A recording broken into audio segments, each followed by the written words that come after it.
We are back live. Thank you for joining us. All right, coming up, Obama rejects stimulus plans. And then he brings out the old plan he had repackaged. Headline, Obama repackages stimulus plan with old promises. Associated Press. And see, that's what they'll do. It's false hope. He just keeps people strung along. That's what a Ponzi scheme scammer does.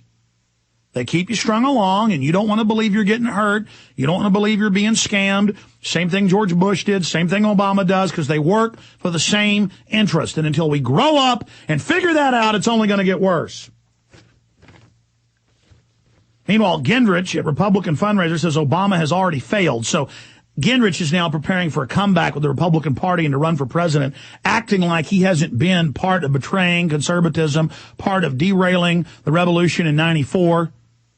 CFR, New World Order, Bilderberg Group, not a conservative, another phony. We'll get into that. Europe swings right as depression deepens.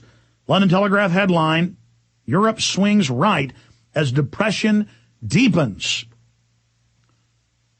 See, we're on the opposite track here in the United States. Whenever there's a Republican in office over here, there's a liberal in office over there, in Europe and England, on average. Whenever there is a liberal over here, there's a conservative government over there.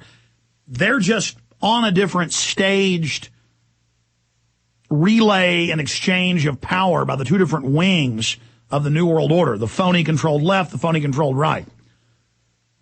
And so they're getting ready in Europe and England to throw out labor, throw out the left, and then put in the phony right wing. And the borders will stay wide open, and the gun bans will stay in place, and the high taxes will stay in place, and the cameras will keep going up, and the checkpoints will continue to intensify. They'll just be different rhetoric. Just like over here, George Bush goes out of office, they put Barack Obama in. Over there, they're getting ready to throw out labor, and they're going to put the Tories in England. Same thing in Europe. The established left has been crushed across most of Europe, just as it was in the early 1930s. See, the idea here is, oh, Hitler's coming to power. We have seen the ultimate crisis of capitalism, what Marxist historian Eric Hobsbawm calls the dramatic equivalent of the collapse of the Soviet Union. Yet socialists have completely failed to reap any gain from the seeming vindication of their views.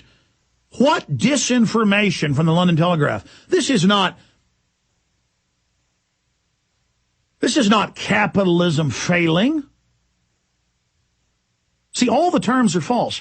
This is private offshore banks blowing out economies to consolidate power, and then they'll remove one group of their puppets. The puppet politicians will get the blame instead of their controllers, and then they'll put in a new group of puppets, and in 4 or 5 years, people will figure out they're bad and put the liberals back in.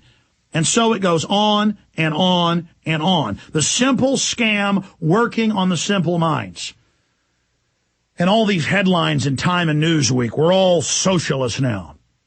Capitalism failed. No, the free market was hijacked, and crony capitalism, fascism, what Mussolini called corporatism, has taken over. Offshore banks rule our governments. Congress is on record. It isn't liberal. It isn't conservative. It isn't fascist. It isn't communist.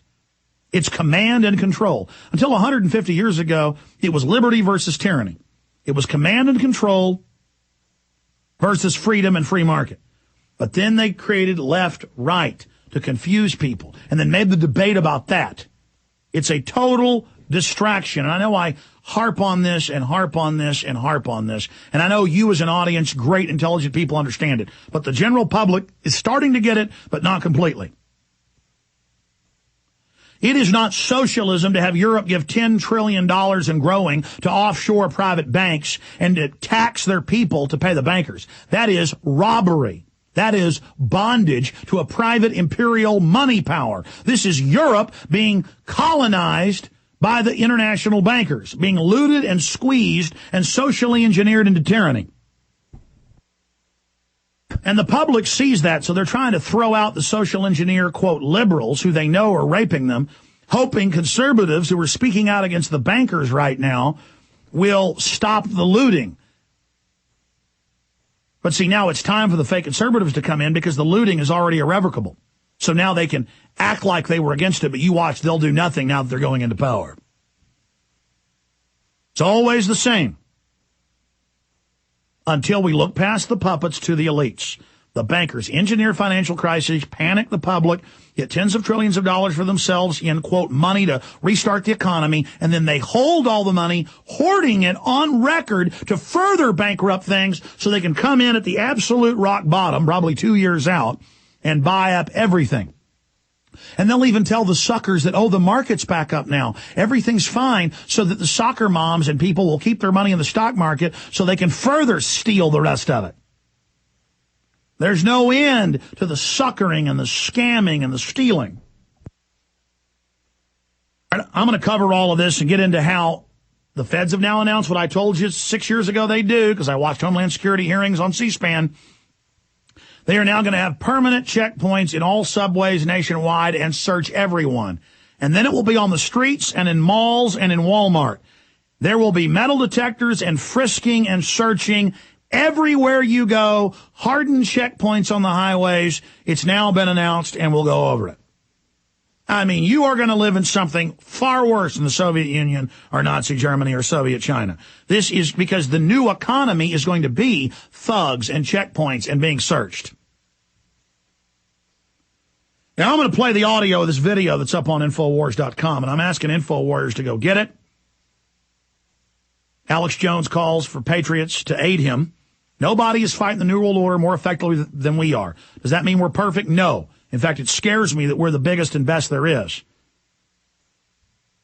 But we need funds to expand what we're doing, and George Soros is funding all these anti-liberty films and trying to put them out virally like we are, showing what we're doing is effective. And we are reaching more and more people everywhere I go. I was just talking to my uncle in East Texas, and he said that he was in town and people were listening to me on a little local station, only had me on a few months, and that everyone was talking about the show, and that everyone was talking about fighting the New World Order, and that everybody they knew was waking up. I'm telling you, it's exponential. We've hit the zeitgeist, but we need the funds to expand and hire extra video editors, extra webmasters, moderators on the chat rooms, all of it. I need your support to expand now. I'm asking you for aid. This is history, and we're not the globalists. The IRS comes and forces you to give money. We don't do that. They take your money and use it against you. If the people would come together and start supporting people fighting the New World Order, we still have time. That's why they want to bankrupt us so we can't financially fight them. I need your support to expand the info war. Here it is.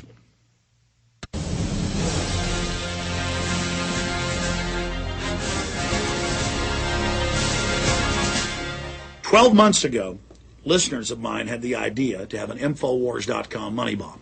Eric Nordstrom, a great guy, started an Infowars money bomb.